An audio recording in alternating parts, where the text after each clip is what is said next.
Assalamualaikum warahmatullahi wabarakatuh. Perkenalkan, kami dari kelompok 7 yang beranggotakan dari saya sendiri, Beni Andika, M. Romadoni, Ardi Laktariani, Nur Laili, dan Fatur Rahman. Kami di sini akan menjelaskan materi yang berjudul budaya politik, meliputi budaya politik kenegaraan, kewarganegaraan, kepercayaan politik dan kapital sosial, budaya politik negara demokrasi baru, budaya politik negara otoriter, budaya politik elit, dan sosialisasi politik. Sebelum masuk ke inti dari pembahasan kami, akan lebih baik jika kita mengetahui terlebih dahulu apa yang dimaksud dengan budaya politik itu sendiri. Dikutip dari buku yang berjudul Pengantar Ilmu Politik oleh Michael G. Roskins yang terbit pada tahun 2006, Sidney Verba berpendapat bahwa budaya politik merupakan suatu sistem kepercayaan empirik, sistem simbol eksplisit, dan nilai-nilai yang menegaskan suatu situasi di mana tindakan politik dilakukan. Hal ini bermakna bahwa pada dasarnya politik merupakan nilai-nilai pengetahuan, adat istiadat, dan norma-norma yang dianut bersama dan melandasi pandangan hidup warga masyarakat suatu negara. Dalam buku yang berjudul Mengenal Ilmu Politik oleh Iksan Darmawan yang terbit pada tahun 2015, terdapat 3 tipe budaya politik, yaitu budaya politik parokial, yaitu budaya politik yang memiliki tingkat partisipan sangat rendah dikarenakan faktor pendidikan di tingkatan ini ditunjukkan minat politik bahkan tidak ada atau tidak peduli. Budaya politik subjek yang kedua yaitu budaya politik subjek, yaitu budaya politik yang memiliki tingkat partisipan yang sangat rendah namun masih peduli dengan politik. Pada tingkatan ini pengaruh sistem politik sangat kecil, hanya menunggu kebijakan dari pemerintah saja. Yang ketiga yaitu budaya politik partisipan, merupakan budaya politik yang memiliki kesadaran akan hak dan kewajiban sebagai warga negara. Pada tingkatan ini juga partisipan sangat tinggi sehingga mempengaruhi sangat besar terhadap sistem politik yang ada. Hal ini menjadikan komunikasi antar pemerintah dan masyarakat berjalan dengan baik. Baiklah, selanjutnya saya akan menjelaskan tentang budaya politik kewarganegaraan. Pada dasarnya kewarganegaraan dibentuk atas dasar nasionalisme untuk menyatukan masyarakat Indonesia dan mengesampingkan hal-hal seperti agama dan semacamnya, menurut Kimlicka pada tahun 1995. Hal ini dilakukan demi menyatukan bangsa dan menjadikan tanpa diskriminasi.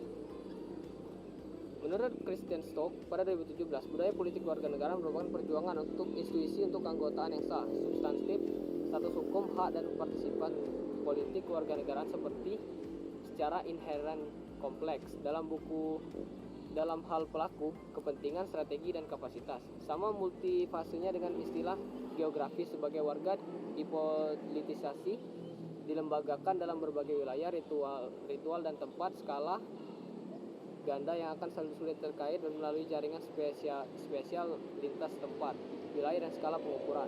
Damson menjelaskan bahwa di dalam kepercayaan politik terdapat suatu keyakinan bahwa pemerintah bertindak sesuai dengan kepentingan individu atau publik. Individu yang memiliki kepercayaan politik akan cenderung memiliki tingkat partisipasi politik. Ada 2 faktor yang mempengaruhi kepercayaan politik. Yang pertama ada faktor institusi yang berkaitan dengan ekonomi dari pemerintah dan lembaga politik. Lalu yang kedua ada faktor budaya yang meliputi faktor sosiologi, psikologis. Selain kepercayaan, kepuasan demokrasi merupakan faktor yang dapat mempengaruhi partisipasi politik. Individu yang memiliki pengalaman atau persepsi yang positif dalam berdemokrasi cenderung akan terlibat dalam proses demokrasi tersebut. Kepercayaan merupakan kesiapan untuk menerima resiko berdasarkan harapan yang positif. Kepercayaan politik berkaitan bagaimana individu menilai lembaga yang berkaitan dengan politik seperti DPR atau partai politik. Ketika individu memiliki kepercayaan tinggi, maka individu bersedia untuk menerima resiko atas pilihan yang dilakukan. Menurut Atwig, ketika individu telah memiliki kepercayaan terhadap lembaga, maka individu akan mendukung setiap kebijakan yang dihasilkan oleh lembaga tersebut. Sementara kapital sosial yang dikenal dengan modal sosial dapat didefinisikan sebagai serangkaian nilai dan norma informasi yang dimiliki bersama di antara para anggota suatu kelompok masyarakat yang memungkinkan terjadinya kerjasama di antara mereka. 3 unsur utama dalam modal sosial adalah kepercayaan, timbal balik, dan interaksi sosial. Kepercayaan dapat mendorong seseorang untuk bekerjasama dengan orang lain untuk memunculkan aktivitas ataupun tindakan bersama yang produktif. Unsur penting kedua dari modal sosial adalah timbal balik yang dapat dijumpai dalam bentuk memberi, saling menerima, dan saling membantu. Baiklah, di sini saya akan menjelaskan tentang budaya politik pada negara demokrasi baru. Hubungan antara budaya politik dan demokrasi sangat erat. Budaya politik memiliki pengaruh penting dalam perkembangan masyarakat. Demokratisasi tidak berjalan baik apabila tidak ditunjang oleh terbangunnya budaya politik yang sesuai dengan prinsip-prinsip demokrasi. Dalam merespon tuntutan perubahan, kemungkinan munculnya dua sikap yang secara diametral bertentangan, yaitu mendukung positif dan kemungkinan pula menentang negatif, sulit dielakkan. Sebagai sebuah proses perubahan dalam menciptakan kehidupan politik yang demokratis, realisasi demokrasi juga dihadapkan pada dua kutub yang bertentangan, yaitu budaya politik masyarakat yang mendukung positif dan yang menghambat negatif, proses demokratisasi. Budaya politik yang matang termanifestasi melalui orientasi, pandangan, dan sikap individu terhadap sistem politiknya. Budaya politik yang demokratis akan mendukung terciptanya sistem politik yang demokratis. Budaya politik yang demokratis adalah suatu kumpulan sistem keyakinan, sikap, norma, persepsi, dan sejenisnya yang menopang terwujudnya partisipasi. Budaya politik yang demokratis merupakan budaya politik yang partisipatif yang diistilahkan oleh Almona Verbal sebagai civic culture.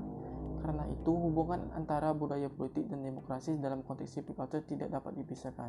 Adanya fenomena demokrasi atau tidak dalam budaya politik yang berkembang di suatu masyarakat tidak hanya dapat dilihat dari interaksi individu dengan sistem politiknya, tapi juga interaksi individu dalam konteks kelompok atau golongan dengan kelompok dan golongan sosial lainnya. Baiklah, saya akan menjelaskan budaya politik negara otoriter.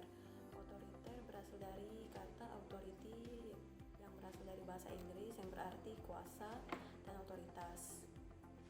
Ciri-ciri negara yang berpegang pada otoriterisme yaitu akan berpegang teguh pada pendirian mereka. Lalu ia akan menggunakan wewenang sebagai dasar berpikir, berpegang teguh pada kekuasaan sebagai acuan hidup mereka ketika berhadapan dengan orang lain dan menanggapi masalahnya, mereka akan menanyakan kedudukan orang tersebut, dari organisasi mana, dan sebagainya. Otoriter adalah bentuk pemerintahan yang bercirikan penekanan kekuasaan hanya pada negara atau pribadi tertentu tanpa melihat derajat kebebasan individu.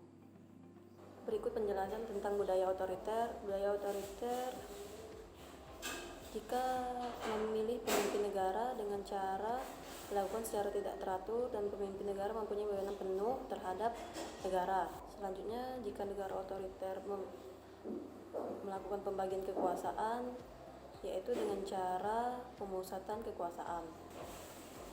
Dan sebagai fungsi hukum, negara otoriter itu sebagai legitimasi program dari penguasa. Negara otoriter juga tidak ada HAM dalam negara tersebut. Negara otoriter juga lebih tertutup, apalagi pemerintahannya, dan publik banyak yang tidak mengetahui tentang pemerintahan tersebut. Peran partai politik dalam negara otoriter menggunakan sosialis yang pola pikirnya ditentukan oleh partai. Baiklah, saya akan melanjutkan presentasi dari teman saya. Di sini saya akan menjelaskan tentang budaya elit politik. Elit, seperti yang kita tahu, menunjuk pada sekelompok orang yang memiliki dan menduduki kedudukan tertinggi.